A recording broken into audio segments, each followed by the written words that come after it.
မင်္ဂလာပါရှင်မန္တလေးတိုင်းဒေသကြီးအမရပူရခရိုင်အမရပူရမြို့နယ်စောက်တော်ဝကျေးရွာတွင်တည်ရှိသောအခြေခံပညာမူလတန်းကျောင်းစောက်တော်ဝမြောက်မှကြိုးဆိုပါတယ်ရှင်ကျောင်းတော်ကြီးရာဆိုရင်မြေဧရိယာ1.36 ဧကကျယ်ဝန်းပြီးခံညာလှပသောကျောင်းဆောင်ကြီး3ဆောင်တည်ရှိပါတယ်ရှင်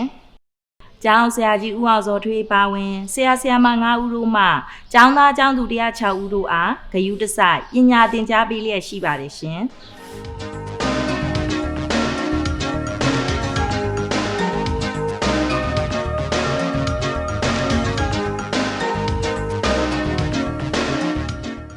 2024-2025 ပညာသင်နှစ်တွင်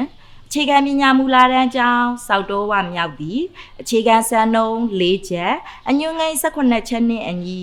ကျောင်းဆရာကြီး၏ဦးဆောင်မှုဆရာဆရာမများကျောင်းသားကျောင်းသူများ၏ကြိုးစားအားထုတ်မှုတို့ဖြင့်တန်ရှင်း၍စိမ့်လန်းဆိုပြီးသောကျောင်းဖြစ်လာစေရန်ဖော်ဆောင်ထားသည့်များကိုတင်ပြပေးသွားမှာဖြစ်ပါတယ်ရှင်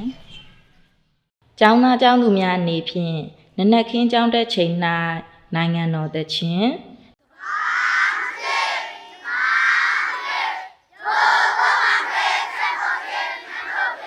ကျောင်းကောင်စီသချင်းမြမကျောင်းသချင်းတည်ဆိုခြင်းဖျားဝတ်ပြုရှိခိုးခြင်းတို့ကိုနေ့စဉ်ဆောင်ရွက်ခြင်းတို့ဖြစ်ပါလေရှင်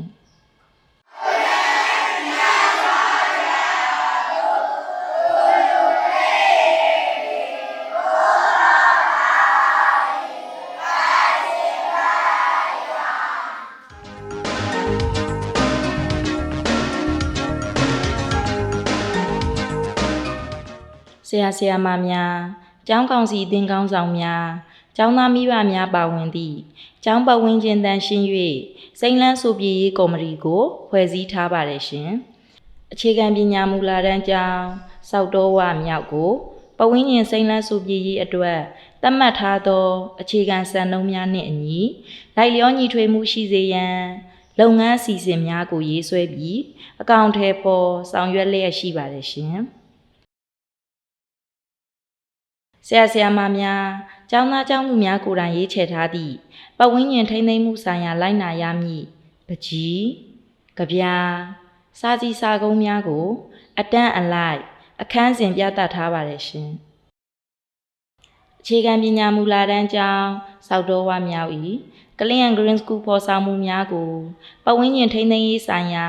အသိပညာပေးပြခန်းတွင်လည်းချိတ်ဆွဲပြသထားပါတယ်ရှင်ကျောင်းပတ်ဝန်းကျင်တန်ရှင်း၍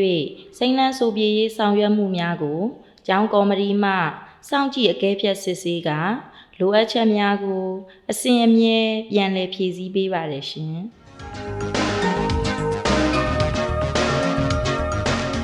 ကျောင်းပတ်ဝန်းကျင်ထိန်းသိမ်းမှုဆိုင်ရာလက်တွေ့လုပ်ငန်းများဖြစ်သည့်ညှက်ရှင်းခြင်းရာသီအလိုက်စားသုံးနိုင်သည့်သီးပင်စားပင်များစိုက်ပျိုးခြင်းအပင်များရှင်သန်ရန်ရေလောင်းခြင်းမြေစီကျွေးခြင်းဆေးတုပ်ခြင်း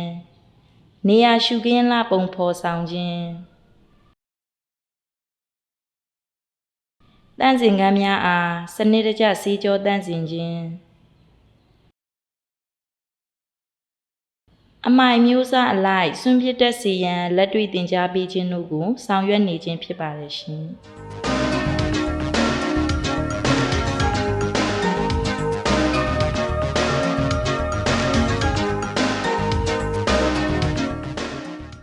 စာကြည့်တိုက်ကိုအသုံးပြု၍သဘာဝပတ်ဝန်းကျင်ဆိုင်ရာအသိပညာများအထွေထွေဗဟုသုတများကို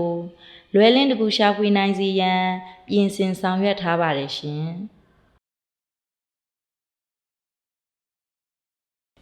ရေနှင့်စွမ်းအင်ချွေတာတတ်သောလေ့ကျင့်ကောင်းများရရှိစေရန်အတွက်လက်ဆေးပေစင်မှရေများရေတန်းဆက်မှထွက်သောစွန့်ပစ်ရေများကိုရေလောင်ပုံးများသုံး၍စိုက်ခင်းတွင်းသို့အသုံးပြုစေခြင်းနေကင်းများတွင်လျှက်စစ်မီးများပိတ်ထား၍ပြတင်းတကားများဖွင့်ထားစေခြင်းကျောင်းမြေနေရာပေါ်မူတည်၍နှစ်တိုပင်များနှစ်ရှည်ပင်များသီးပင်စားပင်များ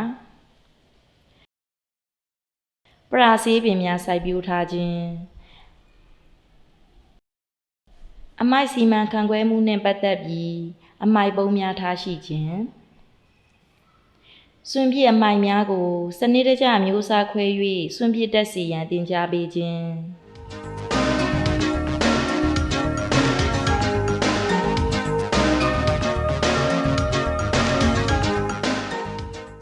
ပလတ်စတစ်ဘူးကွင်များဖြင့်ပန်းလှပင်များပြုလုပ်ခြင်းစွန့်ပစ်ပစ္စည်းများဖြင့်အလှဆင်ပစ္စည်းများတီထွင်ဖန်တီးပြုလုပ်ခြင်းသင်ထောက်ကူများပြုလုပ်၍သင်ခန်းစာသင်ကြားခြင်းများပြုလုပ်နေခြင်းဖြစ်ပါတယ်ရှင်။လစဉ်ကိုယ်လေးချိန်တိုင်းခြင်းရက်တိုင်းခြင်းနှင့်ကျန်းမာရေးစောင့်ရှောက်မှုများပြုလုပ်နေခြင်းဖြစ်ပါတယ်ရှင်။ကျောင်းသားကျောင်းသူများ၏ကာယညာနာဇာရိတကိုဖွံ့ဖြိုးတိုးတက်စေရန်အတွက်ကာယသင်ကြားခြင်းဂီတသင်ကြားခြင်း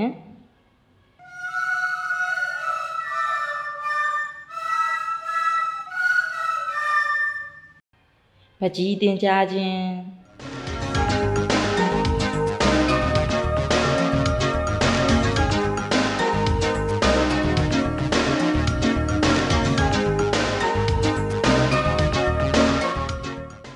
စာကြည်စာကုန်းပြိုင်ပွဲများကျင်းပပေးခြင်း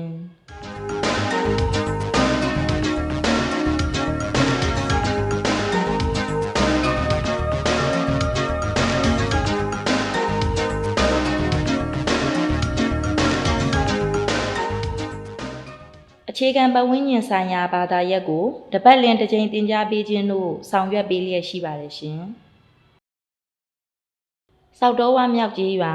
အခြေခံပညာမူလတန်းကျောင်းအားတန်ရှင်း၍စိန်လန်းဆိုပြေသောကျောင်းအဖြစ်အစဉ်တိုးတက်စေရန်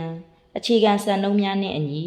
ဆက်လက်ပူးပေါင်းဆောင်ရွက်သွားမည်ဖြစ်ကြောင်းတင်ပြအပ်ပါတယ်ရှင်။ကျေးဇူးတင်ပါတယ်ရှင်။